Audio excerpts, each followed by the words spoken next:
Morning, everyone. I hope we're all feel honored and privileged to be able to come up to the house of the Lord. As I've been traveling lately, and even in Lubbock in recent weeks, I have noticed I hadn't been out a lot of times in southwest Lubbock where the growth is pretty heavy. I don't go out there often, but I was through there recently, and I've seen an outgrowth of churches out there, new churches, with unique names, different names. You know, when I grew up in a small town I grew up in, we all knew the names of all the churches. You know, there was a standard set of churches, and we pretty much knew what we were going to see in each one of those. Well, these days, we note that there's a general decline in people that attend church services, not only here, but in all the churches. And so man has resolved to solve that in many ways by coming up with new ideas for the church. And they'll come up with new buildings, new designs, new names. If I come to a church and it says Primitive Baptist, I pretty much know what doctrine I'm going to hear when I go in the door. But that's not true with all the churches. You know, I'm going, you see them and you don't really know what doctrine you'll hear preached. But a lot of different churches, people go with different expectations. I heard a conversation recently, but a young man talking that he and his wife had attended a church, and they went with great expectations. And when they got there, they said they were disappointed. It was not what they were expecting. And that's kind of been on my mind a little bit, and I don't want to take but just a few minutes here and get out of Brother Kenny's way. But my question is, when you come to church, what are you expecting? Or, you know, we seem to have churches that, some of the larger churches, the mega churches as we call them sometimes, they'll have a lot of, you know, I don't want to say anything strange about them, but they'll have a lot of different things to get people's attention. You know, we'll have a lot of programs going on and a lot of things in the auditorium to help get people to participate.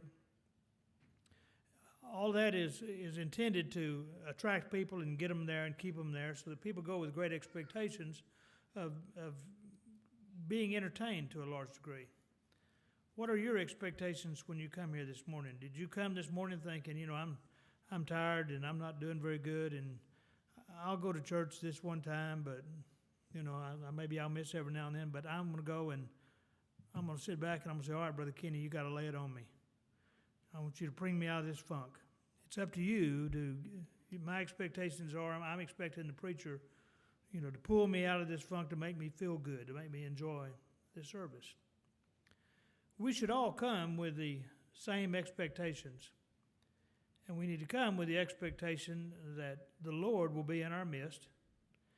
And we should come not with the expectation, but already having asked the Lord to be here. Now, be some of us like myself and Brother Kenny that will get up here and take part at the lead and take part and lead the service through, but we're just participants like you are.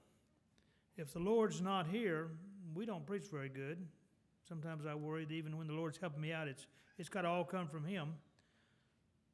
But our duty, each one of us that attend, is to pray for the Lord's presence. If we do that, the Lord will bless us, and He'll bless the minister to bless us. When we come asking the Lord to be here and be with the song leaders, be with the person who prays, be with the person who speaks, we need your help. And the Lord tells us that. We're not to forsake the assembly. We're not to skip church. We're to come here.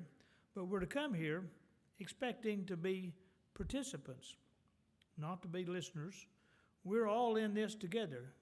We're all here to do one thing, and we have an audience of one, and that's the Lord. We need to all be praying that the Lord will be in our midst and bless the song service, bless the prayer to everybody's benefit, and bless the preaching, our benefit. And when we ask the Lord to do that, amazingly, we walk away with a great blessing when we have Him do that. Over in the 11th chapter of Matthew, we have Jesus speaking to the people, and I'm going to begin in the 7th verse. Jesus is talking, and He says, "And as they departed, Jesus began to say unto the multitudes concerning John the Baptist." Jesus is talking to the multitudes about John the Baptist. And He asked a question, "What went ye out into the wilderness to see?" You went out in the wilderness to hear this guy preach. What were you expecting to hear? what were you expecting to see? He said, were you expecting to see a reed shaken with the wind? Or, he said, but what went you out for to see? A man clothed in soft raiment?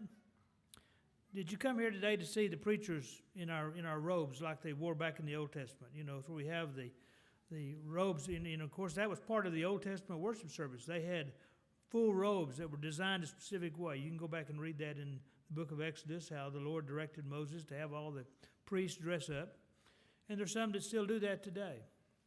He said, is that what you went to see? Do you go out and expect to see a man clothed in soft raiment? Behold, they that wear soft clothing are in the king's houses.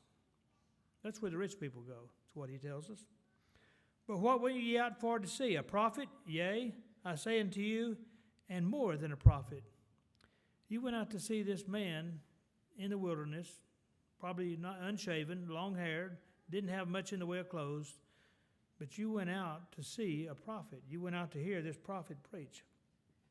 For this is he of whom it is written, behold, I send my messenger before thy face, which shall prepare thy way before thee. And that's the work of the ministry. Now, John the Baptist was the one that led us the way to Christ, but that's what we come to church for, so that we can see those who prepare us for the Lord. Verily I say unto you, among them that are born of women, there hath not arisen a greater than John the Baptist. Notwithstanding, he is the least in the kingdom of heaven. Notwithstanding, he that is the least in the kingdom of heaven is greater than he. He says there's not been a greater preacher than John the Baptist. And he preaches out in the wilderness. He wears these other places we're told he wore a loincloth. He ate locusts and honey. Not somebody you'd go hear preach. But he says he's one of the greatest ever in the church. One of the greatest preachers ever. But each one that is, he says, but he is the least among those in the kingdom of heaven. All of them are greater than he. This is the example that we're to follow. The very least that come to church, the very less ones, the least ones that come to church, come praying and seeing to hear a prophet. We come expecting to hear a message from the Lord. We should come praying to hear that message. We should come expecting the Lord to be here and bless the song service, bless the prayer service. We should be praying for that. That's why you hear the ministers get up here so many times and say, we stand in need of your prayers, as Brother Kenny stated a while ago, as Brother Keith prayed in his prayer. Because we can't do it by ourselves. We have to have your help. We have to have you here with us. We have to have you praying for us. Your prayers are extremely important. And we have to have you come in here expecting to enjoy the service. We need you to leave home. We need you to prepare your mind when you leave home. I'm going to church and I'm going to enjoy it because I know the Lord's going to be there and I'm asking him to be there. Each one of you has this wonderful power of prayer that the Lord has given you to appeal directly to his throne. You don't have to go through any priest. You don't have to go through anybody else. You can come straight to the Lord. The Lord bless our service today. Be with those who lead the songs. Be with those who sing. Be with those who pray, and be with those who speak. If you'll come with that prayer, and if you'll come expecting the Lord to be here, he tells us he'll be here. If you come expecting just to get some benefit for yourself, then you're probably going to walk away disappointed. But if you come praying the Lord will benefit us all, be in our midst and bless us all, then you're going to walk away with a tremendous blessing. I hope my words haven't gotten in the way of Brother Kenny, and I'm going to close with that and ask him to come forward. Come forward, Brother Kenny.